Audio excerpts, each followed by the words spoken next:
እንደምንላችኋል የተወደዳችሁ የማል ሚዲያ አድማጭ ተመልካቾቻችን መጋቢት 30 ቀን 2018 ዓ.ም ለዛሬ ለተረቡ ቀን ወደ እናንተ እንዲደርሱ ያጠናቀርናቸው የቀን መረጃዎቻችንን ይዘንላችሁ ቀርበናል። በመጀመሪያም አበይት ርዕሰ ጉዳዮችን ምሬ ወዳጆ ልጁ ለሰራዊቱ እጅ እንዲሰጥ ማድረጉ ተሰማ። የሌተናል ጀነራል ታደሰ ወረደ ሹመት ለአንድ ዓመት መራዘሙ ይፋ ሆነ። ከውጭ ኢራን ለሁለት ሳምንታት በሚቆይ የተኩስ አቁም ስምምነት የሆርሙዝ ሰርጥ ክፍት መሆኑን አስታውቃለች። በዚህም የነዳጅ ዋጋ መውረድ መጀመሩ ተሰምቷል። ቀደም ብለን ያደረስናችሁ ለዛሬ ለተረቡ ወደ እናንተ እንዲደርሱ ካጠናቀርናቸው ዘገባዎቻችን መካከል አበይት ርዕሰ ጉዳዮቻችን ናቸው። ዜናውን ላይክ እና ሼር ሚዲያችንንም ሰብስክራይብ በማድረግ ዜናውን ተጀምሩ ዘንድ የአክብሮት ግብዣችን ነው። ከመሸጋገሪያ በኋላ ስንመለስ ወደ ዋናው እናልፋለን።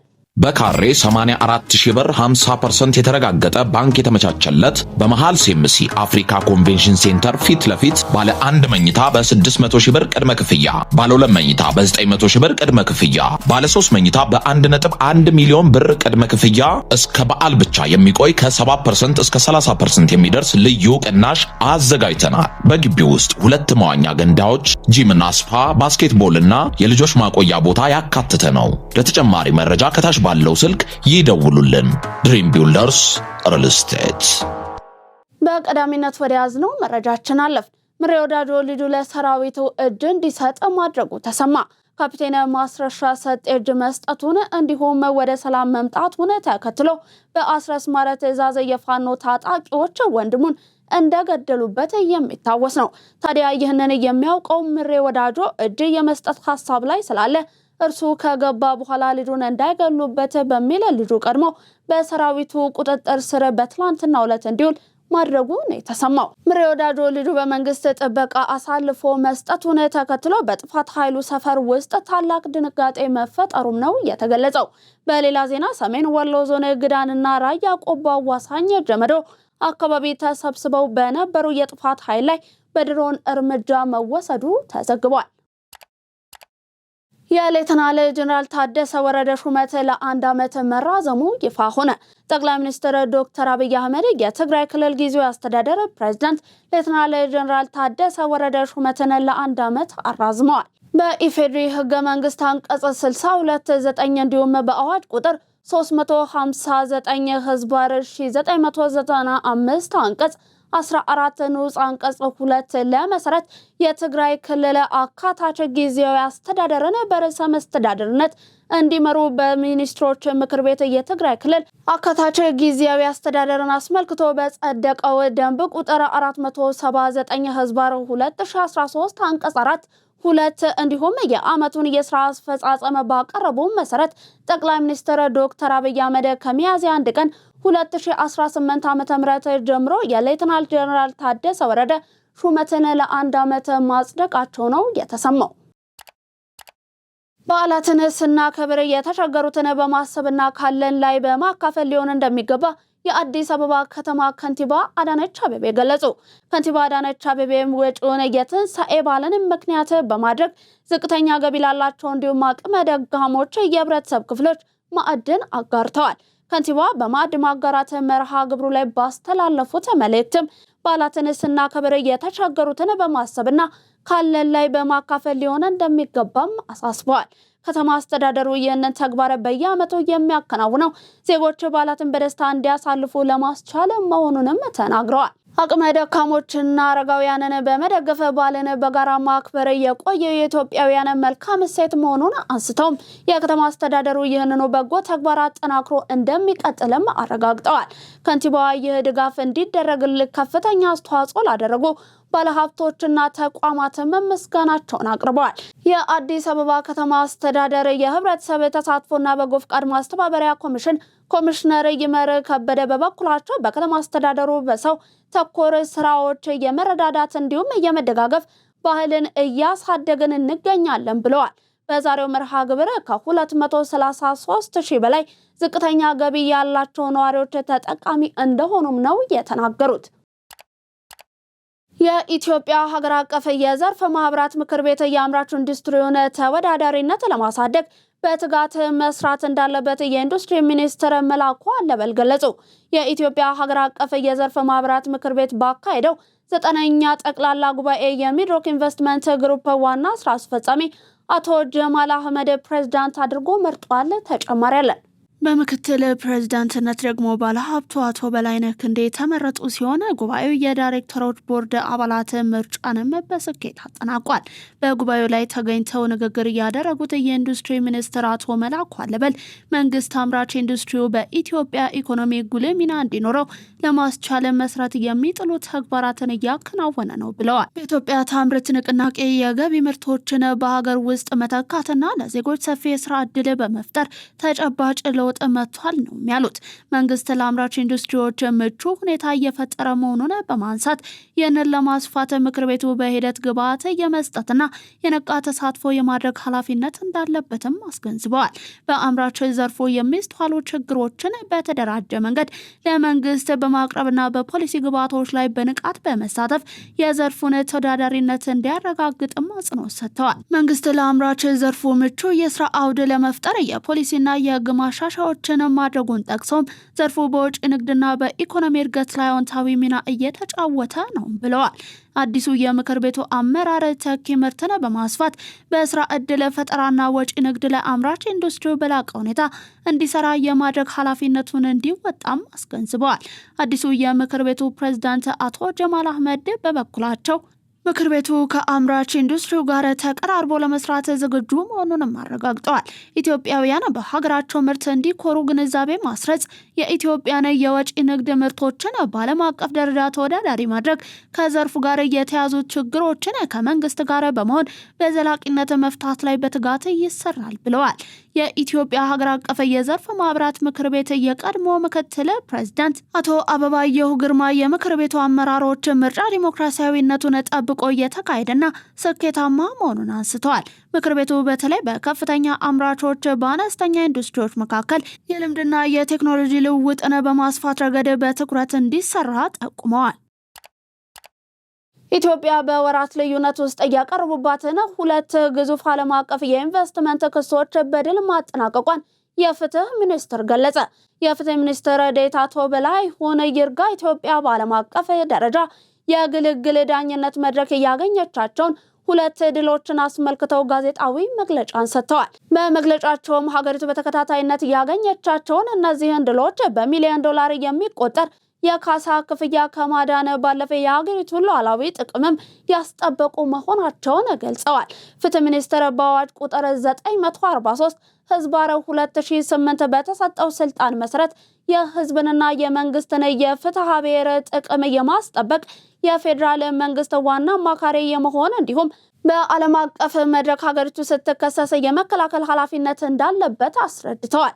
ሚኒስትሩ ዓለም አቀፍ የግልግል ማዕከላት ቢኖሯትም በኢትዮጵያ እንዲከፈቱ ከማድረግ ጀምሮ በውስጥና በውጭ ባለሙያዎች የታገዘ የሪፎርም ስራዎችን በማከናወን ላይ እንደሚገኝም ጠቅሰዋል።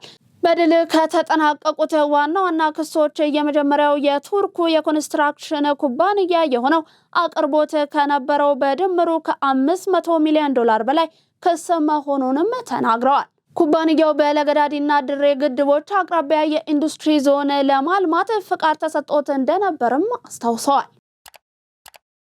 ከተሞች ምቹ ዘመናዊና ቀልጣፋ አገልግሎት የሚሰጥባቸው የማድረግ ስራ ተጠናክሮ ይቀጥላል አሉ ዶክተር አህመዲን መሐመድ።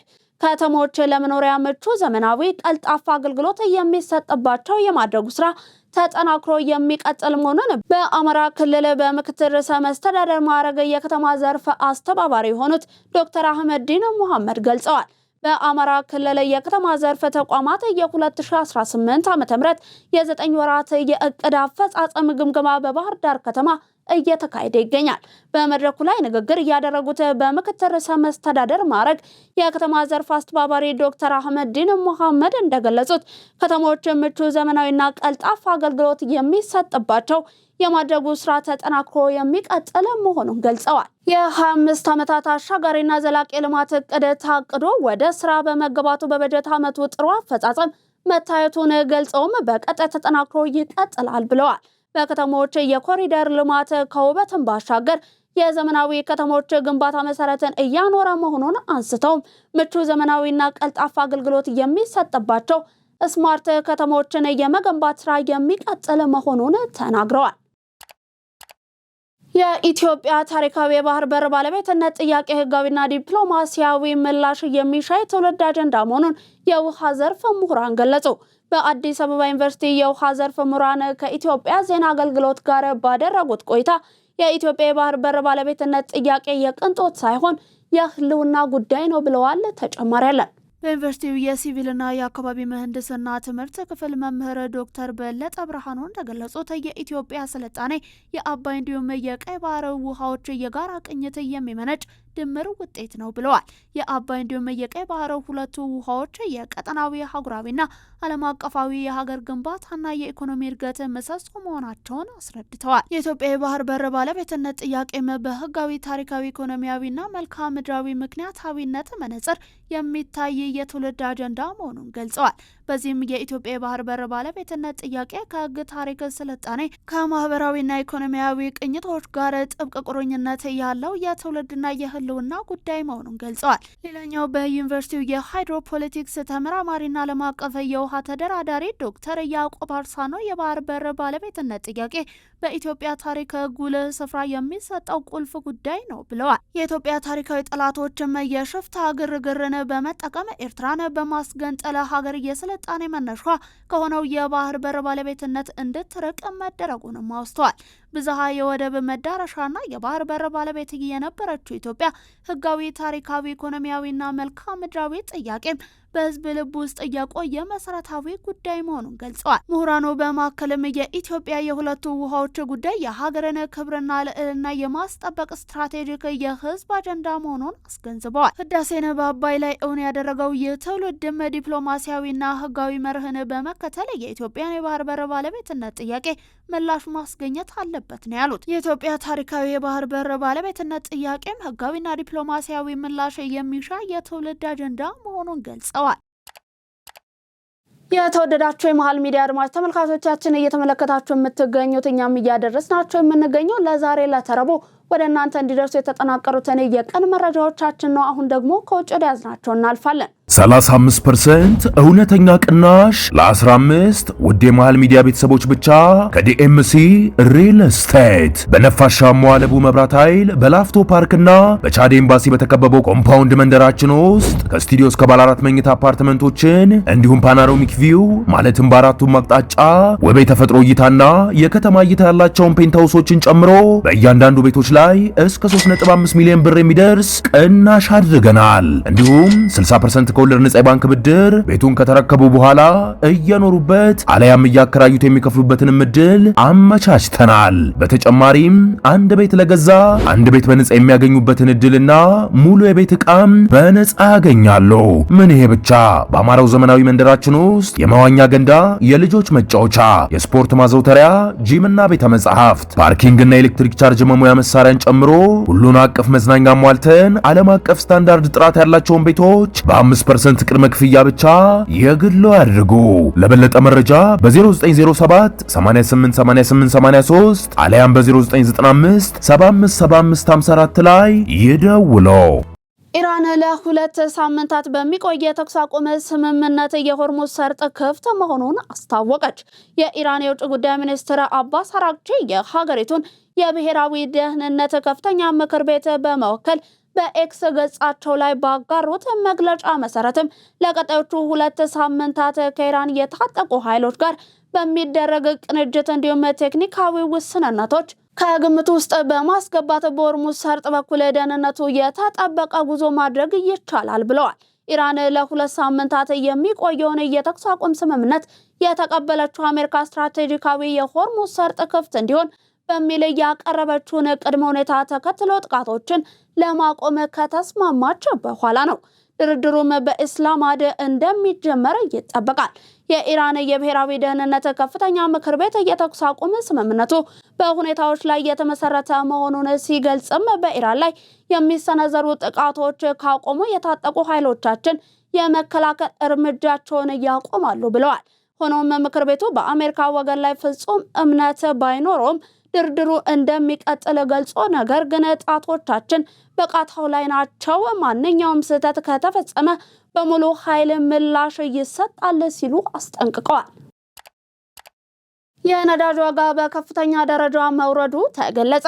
በኢራን እንዲሁም አሜሪካ መካከል የሁለት ሳምንት የተኩስ አቁም ስምምነት ከተደረሰ በኋላ የዓለም የነዳጅ ዋጋ በከፍተኛ ሁኔታ እየቀነሰ ይገኛል። በአሜሪካ ዌስት ቴክሳስ ኢንተርሚዲየት የነዳጅ ዋጋ በ18% ቀንሶ ወደ $92.60 ወርዷል። በተመሳሳይ የብሬንት ድፍድፍ ነዳጅ ዋጋ በበርሜል በ6% ቀንሶ $103.40 እየተሸጠ ይገኛል። በቀጣይ የሆርሙዝ ሰርጥ ለሁሉም መርከቦች ተከፍቶ ነፃ ዝውውር ሲደረግ የነዳጅ ዋጋ ከዚህም ሊቀንስ እንደሚችል ይገመታል።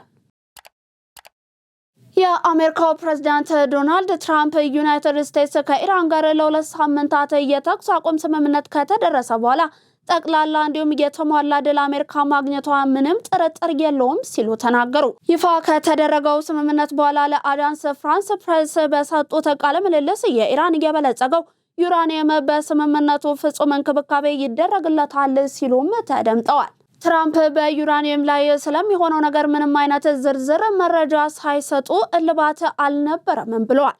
ስምምነቱ ከተቋረጠ የኢራንን የሲቪል ኃይል ማመንጫዎችን እንዲሁም ድልድዮችን ለማጥፋት ወደ መጀመሪያው ዛቻቸው ይመለስ እንደሆነ የተጠየቁት ትራምፕ የምናየው ይሆናል ብለዋል። የዋይት ሃውስ የፕሬስ ሴክሬታሪያት ካሮሊን ሊቬት የተኩስ አቁም ስምምነቱን ለአሜሪካ እንደ ድል ይወስዳል በማለት አሞካሽተው በትራምፕ እንዲሁም የአሜሪካ ጦር ተፈጸመ ብለዋል።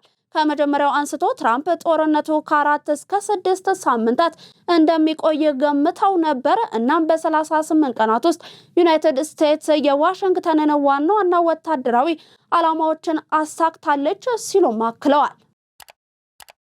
የተወደዳችሁ የመሃል ሚዲያ አድማጭ ተመልካቾቻችን ለዛሬ ለተረቡ ወደ እናንተ ስናደርስ የቆየነው መረጃዎቻችን እስካሁን የተመለከታችሁትን ይመስል ነበር። ዜናውን ላይክ እና ሼር ሚዲያችንንም ሰብስክራይብ በማድረግ ቤተሰብነታችሁን ታጠነክሩ ዘንድ የአክብሮት ግብዣችን ነው። ዜናውን ከዩቲዩብ ባለፈ በቲክቶክ እንዲሁም በፌስቡክ በቴሌግራም ገጾቻችን ዜናውን ጨምሮ ሌሎች ተጨማሪ ይዘቶቻችንን መመልከት ትችላላችሁ። በእኔ ቦታ በቃው። ሰናይ ቀን ተመኘን።